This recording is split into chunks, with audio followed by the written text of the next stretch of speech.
Hello and welcome to episode 22 of the Epic Classroom Podcast. My name is Trevor Muir and I've been a middle and high school teacher as well as a teacher of future and current teachers, and I love a good story. I love to explore ways to help students live out great stories and for their educators to thrive in their own. And that's what we talk about on this podcast. Whatever you teach or however you serve in schools, how can you lead a more impactful, dynamic, meaningful, and epic classroom?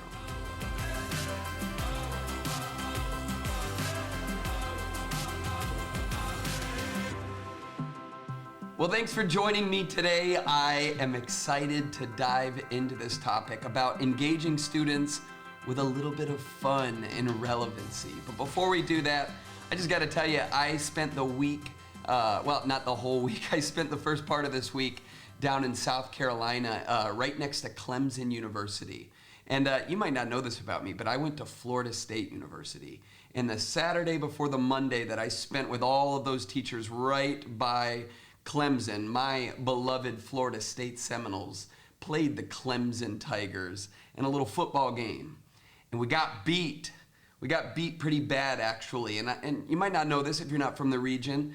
Florida State fans, we're not big fans of Clemson fans. We're not a big fan of their football team. Maybe we like the fans, but man, there is a rivalry there, and we always get amped up for this game, and I was sure that my Noles were just going to show up and show those Clemson kitty cats who is boss, and I was so excited for them to win on Saturday so I could go down there on Monday and spend the day with teachers who I knew were all going to be big fans of Clemson. And I was going to do it gracefully, but I was going to make sure that they knew where I went to school, and just making sure that they know that I know the result of that football game. But then my Noles lost, and I still had to go down there. And it was a beautiful, wonderful day with those teachers, but I also had to swallow a big slice of humble pie. And it was pretty great, actually. They were quite graceful, probably more graceful than I would have been as a football fan. But yeah, I had to start off my talk by telling them that I was really excited to be with them, to rub it in their face a little bit. And instead, I don't get to do that. So anyway, not the way that I want it to go, but the rest of the day was magnificent. I got to do a keynote to launch the whole day and talk about the power of stories and different ways to engage students with purpose and authenticity. But then we really dove into the rest of the day where we talked about collaboration and helping students engage more with each other. And, as I was talking with them and we were, having a conversation about different ways to get students motivated with relevancy, I remembered back to an old story from early in my teaching career, where there was this teacher in my school named Jerry that did something really, really incredible with his students. And, he was kind of really pulling onto these principles that I was talking about. How do we make learning fun and relevant at times to get students to really sink their teeth into the learning experience? And I remember sharing this story with them on Monday and thinking like, oh, I forgot about this one. This is a good one. I got to share it on the podcast. So anyway, I want to tell you a little bit about that, and then maybe we can unpack it a little bit together. So I worked with this teacher named Jerry who taught this cross-curricular physics algebra 2 class.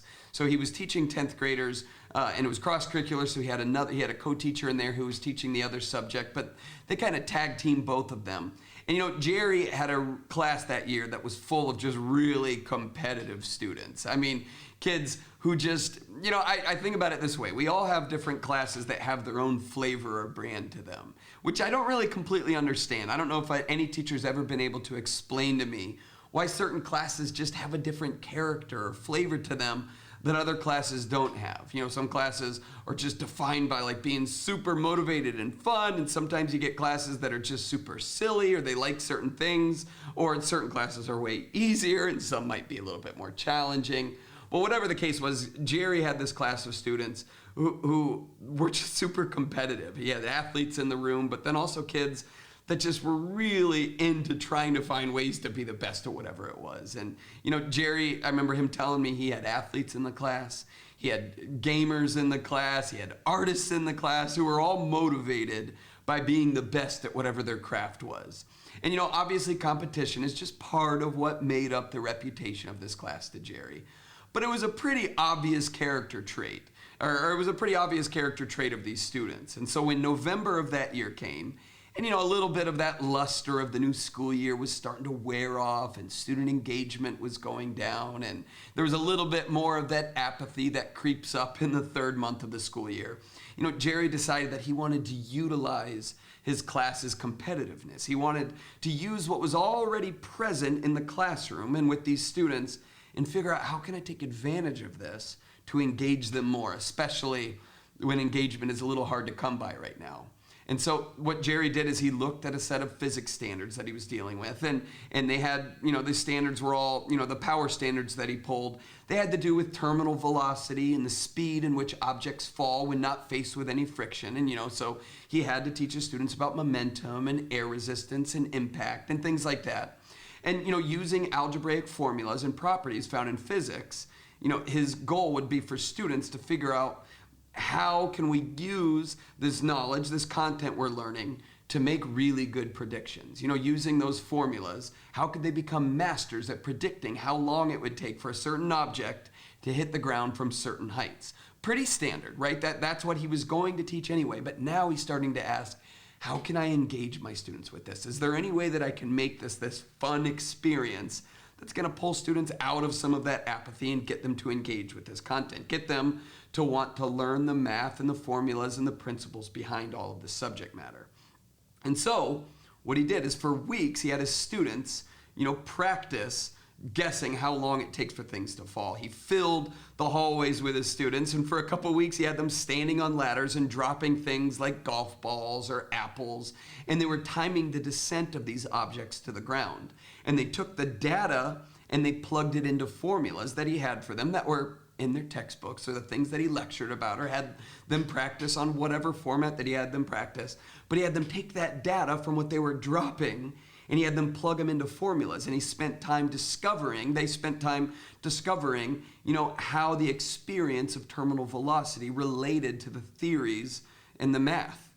All along, the students knew that all of this practice, all of this data collection, all of this experimenting they were doing, and all of this learning they were doing was to prepare them for one of the greatest competitions in all of world history, something Jerry liked to call the Great Pumpkin Drop. So what Jerry did is he called the utility department, the city utilities, and he asked if they would be willing to send a bucket truck to our school that morning, or at the end of the project in the morning, to see if they could help out with the class project. He also called a local pumpkin patch in the area and asked if they could donate a couple hundred pumpkins left over from Halloween.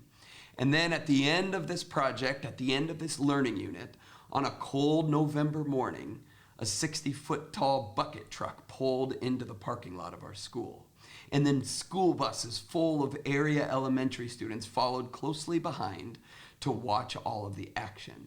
And a news van even showed up, and they parked next to a big tarp where a bunch of rotting pumpkins would smash hard on the ground, where they would be dropped from 60 feet up, and then watch them all just splat onto this tarp. And the news wanted to share it, and the elementary kids wanted to be a part of it. And of course, all of the other classes in the school, including my own, wanted to watch these pumpkins fall and smash against the ground. And so 400 students were showing up, and they poured out the door, and we watched Jerry, the epic science teacher, smash pumpkins against the asphalt from 60 feet high. But his students, the physics algebra 2 class from our school, were not laughing as their teacher dropped the pumpkins from the sky. They weren't entertaining the little kids who were shrieking and screaming as these gourds exploded on tarps stretched across the pavement. They weren't even lining up to get on the evening news and gain a little bit of local fame. Instead, what his students were doing, they were lined up along the tarp with stopwatches in their hands to see if the predictions that they made throughout the month were correct. Their challenge was to use the math and science to guess how long it would take for a 20-pound pumpkin to fall 60 feet from the sky. And the closest wins, and they get to revel as the master of terminal velocity. They would also get a pumpkin-shaped trophy and eternal bragging rights. Students would not have had a chance whatsoever of having the most accurate prediction if they didn't master the content first. And so therefore, this math class had purpose for that month. There was finally clarity as to how algebra can be applied to something other than just a quiz at the end of the unit. Physics made sense in a way that it never had before for those students. If you ask any student who has taken Jerry's class what terminal velocity means, they'll be able to tell you in a way that's not theoretical, but instead in a way that was lived and breathed. That equation that they learn, it's like V equals square root parentheses 2 times W, all that stuff that I can't tell you as an English history teacher. But that formula was now no longer just a set of numbers and variables anymore. They were keys to predicting the rate at which pumpkins fall to the ground and ultimately eternal glory. I'll be clear. The students knew that winning this competition was not life or death, or even a huge deal whether they won or lost, right? But they worked hard and with enthusiasm because it meant more than just a worksheet that would end up in a garbage can after being graded. Students like to solve problems and overcome challenges. Like all of us, by the way, like all of us humans, we want to solve problems. It's in our DNA. And this is one that they could embrace in the classroom. Their teacher devised a plot for them to succeed and fail, ultimately for them to grow in. And I gotta be honest with you, this project sounds fun, doesn't it? It was designed to be. Jerry knew that having an epic outcome to the project, tying in this thrilling climax to the story that was taking place, right? Like a problem was introduced at the beginning of the unit. How can you accurately guess how long it takes for a 20-pound pumpkin to fall 60 feet? They were given a problem, and then the rest of that story was trying to find the solution, figuring out, what do I need to learn? What do I need to do? What challenges and obstacles do I need to overcome in order to solve this problem? And at the end, there was this huge climax to this story. It's where they got to see the resolution to their problem. Did the work that I completed during the Rising Action, did it help me figure out the answer to this problem? Right? It's a story that took place. And we don't forget good stories, right? Stories stick with us. And we also don't forget thrilling parts of our lives. That's what sticks with us. Tying in a thrilling climax to the story in a competition to motivate his class, he knew that it would create high levels of engagement. Because why wouldn't it?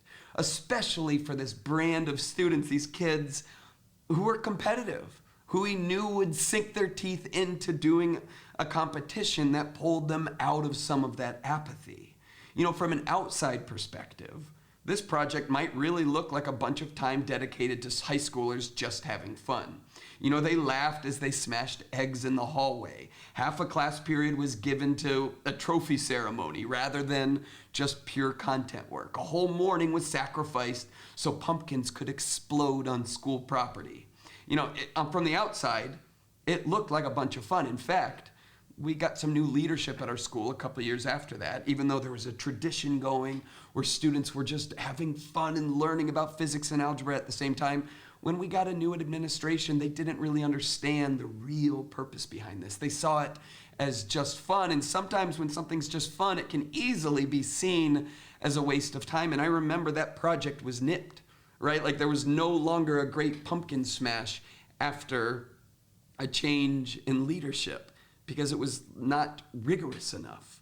There wasn't enough merit in having students climb ladders to test and drop and then ultimately pull the whole school outside to watch pumpkins fall to the ground. And I gotta be honest with you, that frustrated me a lot. Like that really kind of ate away at me a little bit when I saw that this project was no longer allowed, because I look at this project and I remember the joy students were experiencing when they got to have a little bit of fun in algebra and physics class. But I gotta be honest with you, also, this project wasn't just about having fun. This project was not just created for kids to have a good time in school. Of course that's important. Jerry wanted them to be entertained. He wanted them to enjoy themselves at school. Why wouldn't he? Right? Those are those high schoolers, this is their childhood. Why wouldn't he want them to experience some joy and fun for a big chunk of their childhood, which is spent at school? So yeah, that was part of it, but he also wanted them to learn the material, and he wanted them to learn it in a lasting and impactful way. So what might come across as chaos was really carefully planned and executed project, right? It was a learning unit that covered all of the content. and it covered the standards, and there was a level of rigor to it. And sometimes during this learning unit, it wasn't always fun. Sometimes it was tedious. I'm guessing sometimes it was boring.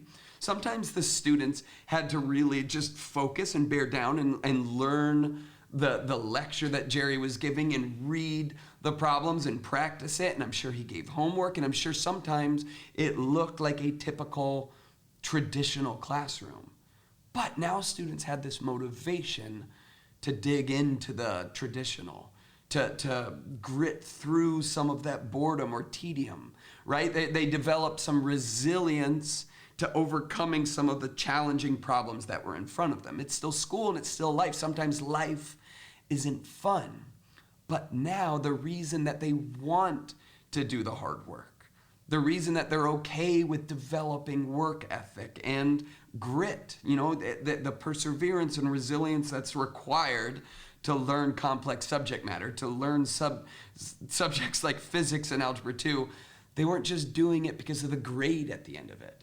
They weren't just doing it because that's what you do in 10th grade. You learn this material and you take a test. They weren't doing it just because their teacher said you have to do this, or because their parents said, oh no, there is an expectation that you learn this material and you learn it well enough to get the grade that we expect of you. No, those things might still exist, but now the primary motivation for this project was the relevancy.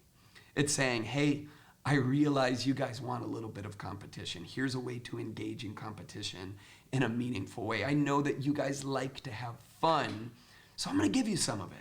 I know that it's really thrilling and entertaining to make predictions based on data. I know that. You might not know it yet, but you're going to learn that this month. You're going to learn that sometimes if it's worth it to put in the work and learn data and apply it to formulas and solve problems and figure out new things so that you can make accurate predictions. He knew that, and he knew that he could teach that to his students. And he also knew that it's a lot of fun to drop things from 60 feet in the sky and watch them explode all over, and watch little kids scream about it, and watch your peers watch you do it. And it's fun to sit there and be kind of the owner of the experience, right? This wouldn't be smashing and exploding if you weren't in algebra physics class. Are you with me, right? Like, this is the joy that happened that month, and you can imagine none of those students will ever forget it. And I think that's one of our jobs as educators. We want to create experiences that students don't forget. Now, does this mean that we have to order a 60-foot dump truck every time we teach math? No, of course not. Again, not everything in life is big, thrilling, and exciting as an adult or as a student. And we have to have students who understand that sometimes it's not always entertaining, and that's okay. Life and joy doesn't always come from being entertained. Sometimes life and joy comes from doing the work. And we've got to teach students that, but it's also good to inject some fun in our work sometimes. We've got to find ways to do that. When I used to teach World War I to my students, one of my favorite things every single year, every year I did this, and I did it my first year, and I've done it every single year since that I taught high school students. I would go to the costume store, and I would rent a World War I officer's uniform. And I would do it, and I was always like, you know what? This is costing me like $40, but it is so worth it. And I would put on this outfit, or on this uniform, and it was authentic looking, and I would show up to school in it. And I felt a little silly, of course, but who doesn't feel a little silly when they put on a costume? But I was like, you know what, this is gonna be worth it. And I would show up to class like that. And of course, students would be like, Mr. Muir, what are you doing? And I was like, I am not Mr. Muir, I am Commander Muir. And today, we are going to learn about World War I trench warfare. And my students would be like, what? And I was like, so what we're going to do today is we are going to learn what trench warfare looked like. We're going to study diagrams of what trenches look like, and we are going to flip our desks over, our tables over, and we're going to make trenches. And then you're going to split up into different powers, and we're going to make paper balls, and we're going to have a little bit of trench warfare, and we're going to have a paper ball fight in class, and then during the middle of the battle, when the lights go down and we're playing sound effects and music, and students are having all this fun throwing paper battles, I would pause the music, and I would have students write notes to home, and they would write letters as if they were actually in the trenches, and they would have to use the writing skills that we've been learning that unit, and they would have to create these letters and write them from the perspective of a soldier. And again, I'll just state this real clear. My students didn't learn what it means to be a soldier. Just let's make that nice and clear. They didn't learn what it means to be in an actual World War I trench. What they did learn, though, is basically how these wars were fought. They understood the format of them. And they also learned that soldiers took time to write home to families, and they had to use some of the best practices in writing, in narrative writing, to write these letters, and they had to do it in a fun way. And all of a sudden, the fun of this helped engage them with the content. And then we would resume the battle, and then I would pause it again, and we would celebrate the Christmas armistice, which is a big thing that happened during World War I, where they actually paused battle and both sides came together and they celebrated Christmas together. And so you had the German soldiers celebrating with the English and French soldiers, and they would, play soccer together, and they would sing Christmas music, and they would celebrate and have treats and tea. This is an actual historical event. And so we acted that event out in the classroom, and my students learned about the Christmas armistice by pretending that it was happening right now. And then we would go back to the battle, just like happened in history. And this was an event, a day my students loved. They would tell their younger siblings about it. And then when their siblings would enter my class, they would ask me, like, Mr. Muir, when are we going to do the World War I battle? And I would be like, I don't know what you're talking about. And they'd be like, yes, you do. My brother did it. I'm like, well, I guess you're just going to have to wait and see. And then when that day would come, there would be anticipation, and students would be excited about getting to do this thing that was just building culture more and more and more. And I did this ultimately, and I really mean this. I planned this every year ultimately because it was fun. It was fun. It brought joy to my students. They were happy. They looked forward to it. There was this moment in school where they forgot about the pressures of grades. They forgot about all of the prep we do for testing. They forgot about some of the pressures that come from me sometimes as their teacher to do their very best work. And of course, I want that of them. And there's a level of it in school. That's a reality, just like there's a level of it in our work as professionals. But for this day, it was about having fun. And I was able to tie it into content. And so it's a little bit of a win-win. Because the truth is, when we have fun, we engage more. When we find that there's things to enjoy about the experience, that makes us pay more attention. There's research that shows that when students are engaged on this level, there's of course a correlation between that and their behavior and behavioral disruptions, and also their behavior and how they engage with the content. Because you know what? The day after the World War I trench battle, we get back to work in class. And of course, there's elements of fun to it. I try to always have something that's fun happening every day, whether it's just playing music when kids walk in the door, or me telling a funny joke to start class, or if it's just joking with kids at different parts of the class period. I always want some of that. But there's also work happening, right? And sometimes that's not fun. And there wasn't the day after the World War I project. We spent that day taking the letters they wrote in the trench, and we proofread them. And we did some peer editing, and we converted them into something that was a little bit more formatted for my English class. And that was actually part of their summative assessment, to take this narrative that they wrote in this experience and then craft it into something that was some real high-level writing, right? You see the connection here. But now all of a sudden, when I ask students to proofread and revise and do this English class work, now they're able to draw back to that fun experience. The fun led them into deeper learning, into deeper work. And that's what it's really all about.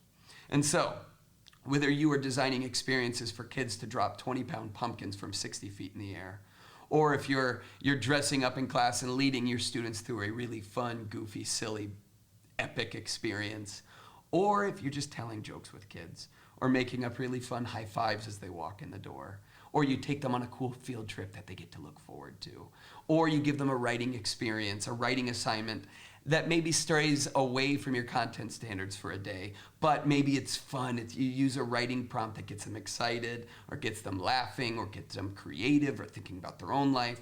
Whatever it is, the more we can inject fun into learning, the more students can see that learning can sometimes be fun, and sometimes be worth putting that phone away for, and sometimes be worth picking your head up and maybe even raising your hand to engage with it and showing up for. And so whether that is what you do every day, or if it's something that happens every now and then, I would encourage you to think about, how can I identify relevant and fun experiences for my students?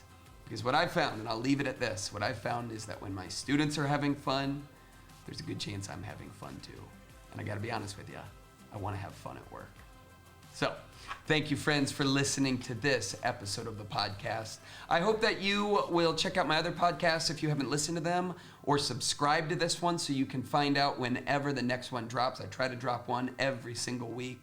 And if you want to get in touch with me, feel free to go check out my website at trevormuir.com, where I keep my blog and some really great videos, and I talk about some of the work that I do with teachers and schools, my keynotes and workshops. You can learn more about that there. So go check out my website or follow me on social media. And I am excited to get to record the next episode so we can connect in this way and others very, very soon. This is the Epic Classroom Podcast. My name is Trevor Muir. Thank you for all of the good work you do to make learning epic.